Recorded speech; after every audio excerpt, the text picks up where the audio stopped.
Benjamin Netanyahu is the war criminal of the year. Experts aren't mincing words about the Israeli leader's brutal and disproportionate response to the October 7th Hamas attacks. As 2023 came to a close, grim numbers in Gaza piled up, where Israel's bombardment and invasion have thus far killed more than 20,000 people, including 8,200 children and 6,200 women. Those dire statistics lay alongside the grievous outcome of Hamas's attack on Israel on October 7th, in which 1,139 people were killed, including 36 children, and nearly 250 Israelis were taken hostage by Hamas, again, including about 30 children. But beyond the dismal casualty statistics, we're ending the year on what may be a more lasting concern for the future of the region. Israel's response has been characterized by many as war crimes, with its larger goals for the conflict tantamount to genocide, or at the very least, a plan to displace the entire population in an act of ethnic cleansing. Experts in the field have decried these tactics and others as crimes against humanity. Israeli officials, in their own words, seem to tacitly acknowledge that their critics' worst fears are far from unfounded. In early November, Israeli Security Cabinet member and Agriculture Minister Avi Dichter said, "We are now rolling out the Gaza Nakba," referring to the war against Palestinians and seizure of territory that marked Israel's founding in 1948. Observers have been quick to confirm that reality is matching the rhetoric. That's what we're seeing right now, the displacement of Palestinians, pushing millions to increasingly shrinking areas, because the idea is that there will be no more Palestinians in Gaza after this war, said Raz Segol, Associate Professor of Holocaust and Genocide Studies and endowed professor in the study of modern genocide at Stockton University. The man who bears the most responsibility for these war crimes is Israeli Prime Minister Benjamin Netanyahu. "It's really rare for war criminals to just openly announce their actions," said John Cox, Professor of Global Studies and History at the University of North Carolina, Charlotte, who also directs the Center for Holocaust, Genocide, and Human Rights Studies. "That's what's unique about Israel's bombing in Gaza." Cox noted that this month marks the 75th anniversary of the UN's Genocide Convention. The war in Gaza literally does take on genocidal proportions and potential, along with daily humiliations and affronts to human rights that Israel has been engaging in for 75 years, Cox said. On October 28th, for example, Netanyahu referred to Gazans as Amalek, invoking a biblical enemy. In 1 Samuel 15, 1-35, the prophet Samuel tells the king Saul to attack Amalek and utterly destroy all that they have. "Do not spare them, but kill both man and woman, child and infant, ox and sheep, camel and donkey." When you invoke Amalek, the message of total destruction of Palestinians is very, very clear. "It's not open to multiple interpretations or anything like that," Segel said. "The soldiers and officers in the Israeli military understand this very well," Segel said. He pointed to videos from Gaza showing Israeli soldiers dancing and singing a song in Gaza that proclaims that they're there to root out the seed of Amalek. "They say very directly in their slogan that there are no innocent civilians," Segel said. "This portrayal of an entire community is a common genocidal mechanism." Other actions from Israeli soldiers also echo Netanyahu's proclamations. A December 8th video from Gaza's Shijaya neighborhood shows Israeli soldiers setting fire to a truck with food and water in it, fitting Israel's October 9th declaration of a complete siege of Gaza, in which Israel's defense minister Yoav said that no electricity, no food, no water, no fuel would be allowed into Gaza. This is an unambiguous violation of the second article of the 1948 United Nations Genocide Convention, which includes causing serious bodily or mental harm to members of a particular group, as well as the deliberate inflicting on the group conditions of life calculated to bring about its physical destruction in whole or in part.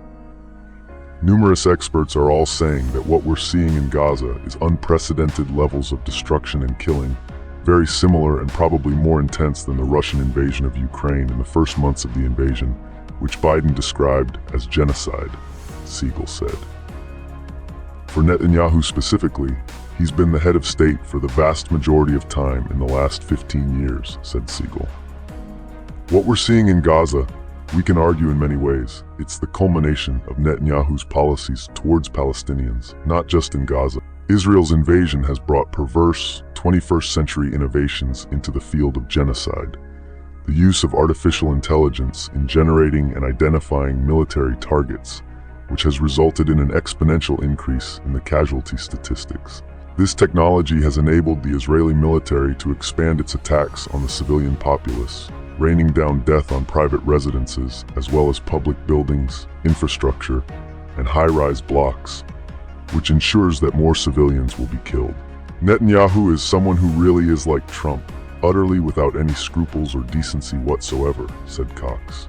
It doesn't take much pushing to carry out these war crimes and atrocities that he's carrying out at the moment. He will do whatever it takes to stay in power. Along with other scholars, Cox signed a declaration supporting a lawsuit from the nonprofit Center for Constitutional Rights against President Joe Biden and other U.S. officials. The lawsuit backs a group of Palestinians living in Gaza and the U.S. who allege that American officials are not taking all measures available to it to prevent a genocide. This is a whole different situation that's been going on since October 7th, Cox said. There's a whole ferocity about it. City University of New York professor Victoria Sanford, an expert in the Guatemalan genocide of the 1980s, is another signatory. She says that there are chilling comparisons between what happened in Guatemala and what's happening in Gaza right now. The genocide in Guatemala happened when the army went in and knowingly massacred civilians. People fled into the mountains and were attacked in the mountains, said Sanford. She pointed to civilians in Gaza being attacked in the north of Gaza, then fleeing to the south on Israeli military orders, only to be attacked in the south again. If you're bombing and destroying everything, you're destroying that culture. You're destroying that people, said Sanford. This also fits the definition of genocide in the second article of the 1948 Convention. The language being used to justify the Israeli Defense Forces' actions compares Palestinian people to animals and says children are fair targets. Children are never fair targets. There is never a moral justification for killing children, Sanford said. To claim ignorance doesn't really work. All of these human rights organizations are saying these atrocities are being committed, Sanford said. It's known what's happening to the Palestinian population in Gaza. It's clear that there is a genocide because women and children are targets. As Netanyahu presides over these war crimes, in effect, the United States government continues to lend him its tacit support. In the case of Israel, the U.S. and American citizens really need to think of the U.S. as not just enabling and funding these atrocities, but is also complicit in any wrongdoing by the Israelis. Here's my take on this subject. The Palestinian people, after 60-plus years of colonial rule by the British with the help of the USA, were left the Palestinian people in a very bad place. A serious wrong was in the making. White European Jews with a colonial agenda invaded Palestine under the guise that the God of the Bible promised the Jews a land of their own. And since the Bible mentions the Israelites being in Palestine, these Jewish people actually think that they are the Israelites from the African history, and therefore the rightful owners of the land of Palestine, which they want to turn into Israel. Why do they not identify as Hebrew Israelites, but instead call themselves Jews? Maybe it's because they know it just wouldn't fly, as the history of the Hebrew Israelites is well documented, and it is no secret that these people were black Africans. So instead, these white Europeans decided to go with their own creation called Jew, and went about changing history. With their money and influence, the face of the white European Jew became the poster child for the lost children of Israel. The European has sought to take everything away from the African, including their history. Only the African history has been well preserved and is now being recognized. Here's the thing. 1. The information found in these ancient scrolls came from Africa, so it is African history. 2. Nobody in this African history were Jews or Christians, as these religions were created hundreds of years after these biblical figures had died. So neither Moses or Yeshua was a Jew or Christian. In this day and age, we would all look foolish trying to claim anything based of the Bible and the Word of God, as the Bible is a work of fiction and cannot prove the existence of a God, let alone prove that God had said such things. 4. Saying that God said is one thing, but making such moves to take land that does not belong to you in such a manner is not only scary but very dangerous to the global community. To witness colonization taking place in 2024 is a in-your-face reminder of what can happen to any country, since the people who are doing this are too powerful to be stopped and seek to do what they want, when they want, and to whomever they want. 5. The lies that are being upheld by the global West in regards to who these Jews really are. A simple blood test will prove that little to none of these people have any blood relations to that region of the world. Yet here they are, claiming to be descendants of the book. These white European Jews have fabricated history to suit their own requirements. As usual, the European likes to covet what does not belong to them. These Europeans painted themselves into a history that is far older than they are as a race. Such is their jealousy and envy. 6. The identity of being a Jew is a white European creation. The Bible never referred to the Israelite as a Jew. That is a misconception and a deliberate fabrication by those who wrote the modern-day Bibles. The so-called Jew from the Bible were called Hebrews, who were a black nomadic tribe of people. A select few were called Israelites, who came from a tribe called Judah, who today would have came from the region they now call Nigeria. Judaism and Jew are white European creations that were created around African history. Can you see where I'm going with this? If God had really said those things in regards to some promise of a homeland for the Jews, then there wouldn't have been any bloodshed involved.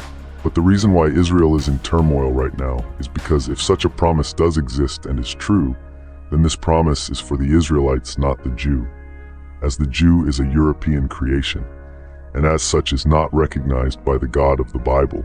8. Judaism is a religion, not an ethnicity, and as a religion, it does not need its own country to exist. Could you imagine if the Christians demanded their own country because God promised them their own homeland? That would be absurd, so why is it different for the Jews who are from Europe? Some of them are from a German bloodline or a Slovakian heritage. Most are Russian or Ashkenazi. If any Arab or African blood exists in the Jewish community, it is only through interbreeding. And finally, the name Israel was never the name of a place or the name of ancient Palestine. Yaqub, otherwise known as Jacob from the Bible, was later on renamed by God and was given the name Israel. Israel was never the name of a Jewish homeland. This has been fabricated and holds no truth to it and is a construct of colonialism. We are now moving into an era of enlightenment, where what was once hidden will now be revealed. What was in the dark will now see the light. An era where secrets, lies, and the truth meet head-on. Share your thoughts in the comments section below. And if you found this analysis insightful, don't forget to hit the subscribe button. Stay informed, stay engaged, and be a part of the conversation. This is Channel Zero, the channel that brings a brutal but honest perspective on current affairs. Thanks for watching, and until next time, keep those minds sharp and those comments coming.